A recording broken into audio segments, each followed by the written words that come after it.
You've been thinking about the same decision for 3 weeks, not casually, not in the background.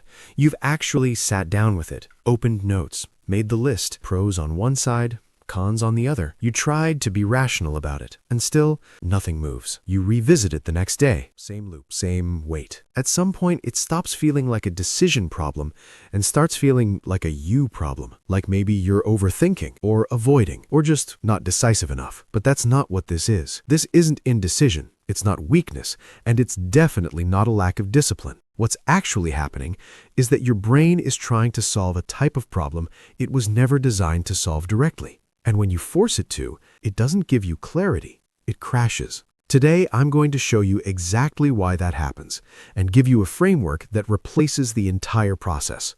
Not advice, not motivation, a system. Let's slow this down and look at the mechanics. Because once you see the structure, the confusion starts to make sense. Your brain doesn't process decisions in a clean, linear way. It doesn't sit there comparing variables like a machine. It prioritizes based on what feels most immediate, and that's driven by something called temporal discounting. Here's what that means in practice. The further away a consequence is in time, the less emotional weight your brain gives it. Not because it's less important, but because it's less felt. Your brain can simulate the future, but it cannot experience it. So when you're making a decision, especially a high-stakes one, your system doesn't weigh outcomes equally. It overweights the present. The discomfort you feel right now, the uncertainty, the potential regret, that becomes louder than everything else, even if logically the long-term outcome is better. So you end up in a strange position. You know what makes sense, but you don't feel aligned with it. And when those two are out of sync, your brain hesitates. That hesitation triggers the second issue, cognitive load. Your working memory, the part of your brain handling active thought, has a very limited capacity, roughly 4 pieces of information at once. Not 10, not 20, 4. But when you're making a real decision, you're not dealing with 4 variables. You're dealing with dozens, future outcomes, risk scenarios, other people's reactions, opportunity costs, and you're trying to hold all of that simultaneously. What happens? You don't get clarity, you get overload. Your thoughts start looping instead of progressing. You revisit the same angles, reevaluate the same fears, and eventually you stop moving entirely. That's what people call analysis paralysis. But that label hides the real issue because it makes it sound like you're thinking too much. You're not. You're trying to process complexity without a system that can handle it. And then you reach for the one tool that feels logical, but actually makes everything worse.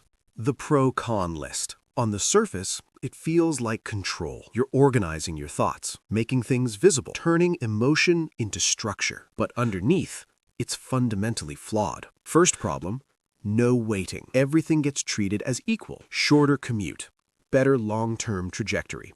They sit on the same level.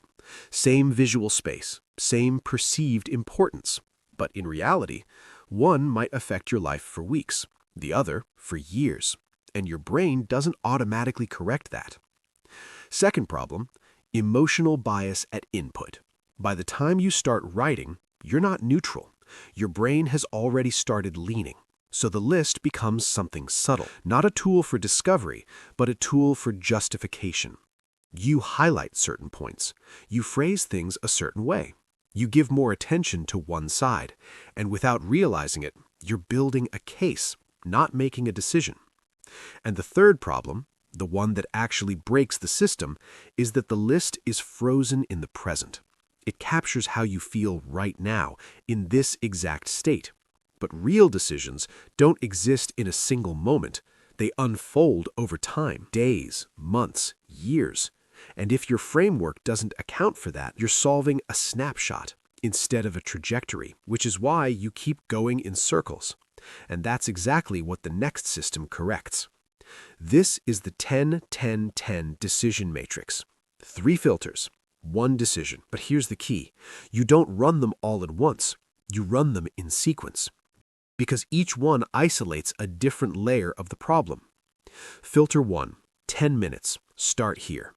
If I make this decision right now, what do I feel in 10 minutes? Not what makes sense, not what I should feel, what actually shows up. Relief? Tension? A sense of loss. This matters more than it seems because this is your nervous system speaking without interference. And most people either ignore this or try to override it too quickly. Don't. Capture it. One sentence. That's your immediate psychological cost. Filter 2. 10 months. Now shift out of emotion into structure. If I make this decision, what does my life look like in 10 months? Not how it feels, how it runs. What does a normal day look like? What problems are gone? What new ones exist? What did this decision actually change? 10 months is important because it creates distance from your current state, but still keeps the scenario grounded. This is where your brain stops reacting and starts simulating. You're now using your planning system instead of your threat system. Filter 3, 10 years. Now zoom all the way out. In 10 years, does this decision even register? This is where scale becomes clear. Some decisions carry forward: health, relationships, direction. Others fade. And when they fade, that's critical information because it tells you something precise. Your current anxiety is larger than the actual stakes. You're responding as if something is permanent when it's not. The 10-year filter corrects that distortion. It recalibrates importance. And now you have something you didn't have before. Not just thoughts, perspective across time. Now we apply it. Think of the decision you've been carrying. Not the easy one, the real one, the one that keeps returning. Now write this slower. In 10 minutes, making this choice feels blank. In 10 months, my life looks like blank. In 10 years, this decision blank. 3 sentences. That's it. Now read them back, slowly, and pay attention to where they don't align, because that's where the truth is. Not in the options, in the conflict between short-term emotion and long-term structure, between comfort and direction. That tension is the real decision. The framework doesn't remove it. It reveals it clearly enough that you can finally choose. And the more you do this, the more your brain adapts. You stop defaulting to reaction.